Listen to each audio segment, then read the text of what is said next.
Court के फैसले के खिलाफ सुप्रीम कोर्ट में चुनौती दी केजरीवाल ने। दिल्ली हाई कोर्ट के फैसले को सुप्रीम कोर्ट में चुनौती दी गई है और बेंच से जल्द सुनवाई की मांग करेंगे अरविंद केजरीवाल के वकील। सुप्रीम कोर्ट से राहत की उम्मीद है। सौरभ भारद्वाज, आम आदमी पार्टी के लीडर की तरफ से कहा गया, कल दिल्ली हाई कोर्ट का फैसला अरविंद केजरीवाल के पक्ष में नहीं आया था। उल्टा अरविंद केजरीवाल, उनके वकील, पूरी टीम को दिल्ली हाई कोर्ट की तरफ से तल्ख टिप्पणी भी की गई थी कि एक आरोपी तय नहीं करेगा कि जांच पड़ताल कैसे होगी। और जहां तक रही बात मामला राजनीति से ओतप्रोत होने की, क्योंकि आम आदमी पार्टी की तरफ से बार बार आरोप लगाया जा रहा था कि कहीं ना कहीं राजनीति से ओतप्रोत ये पूरा मामला है और उसी के तहत गिरफ्तारी हुई है, उस पर भी कोर्ट ने कहा कि राजनीति से कोई लेना देना नहीं है इस केस का और कोर्ट इस बात को नहीं मानता। अरविंद सिंह, जी मीडिया संवाददाता जुड़ चुके हैं इस खबर पे और ज्यादा जानकारी के साथ सीधे उनका रुख कर लेते हैं। अरविंद, दिल्ली हाई कोर्ट का जो फैसला है उसको चुनौती सुप्रीम कोर्ट में अरविंद केजरीवाल ने दी है।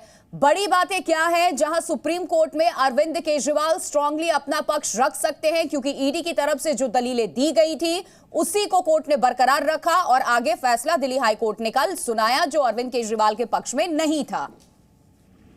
देखिए, हमारे पास जो खबर है प्रिया, वो ये कि अरविंद केजरीवाल ने सुप्रीम कोर्ट का रुख किया है। हाई कोर्ट के फैसले को उन्होंने चुनौती दी है और उनके वकील का ये कहना है कि इस मामले में हाई कोर्ट में जो उनकी तरफ से आधार दिए गए थे वही आधार उन्होंने सुप्रीम कोर्ट के सामने भी रखे हैं।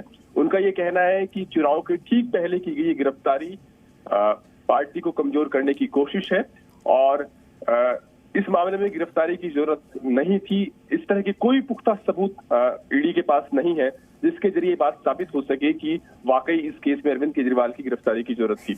इसके अलावा उन्होंने जिन बयानों के आधार पर ये गिरफ्तारी हुई है, सरकारी गवाहों के बयानों के आधार पर, उनकी क्रेडिबिलिटी पर भी सवाल उठाए हैं। और अरविंद केजरीवाल का ये कहना है कि इस मामले में ईडी की जो कार्रवाई है वो राजनीति से प्रेरित है। हालांकि ये सारे ग्राउंड हाईकोर्ट में भी उनके वकील की तरफ से रखे गए थे, लेकिन हाईकोर्ट ने इन सभी ग्राउंड को खारिज कर दिया था और हाईकोर्ट का ये कहना था कि हम सिर्फ कानूनी आधार पर इस केस को देखेंगे।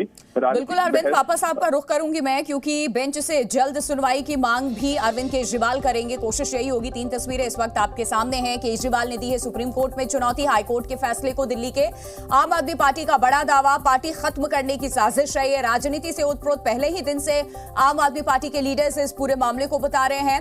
और आपको यह भी बता दें, राउज एवेन्यू कोर्ट अरविंद केजरीवाल को लेकर के सुनाएगा फैसला। एक और याचिका यहां दाखिल की गई है। Zee News.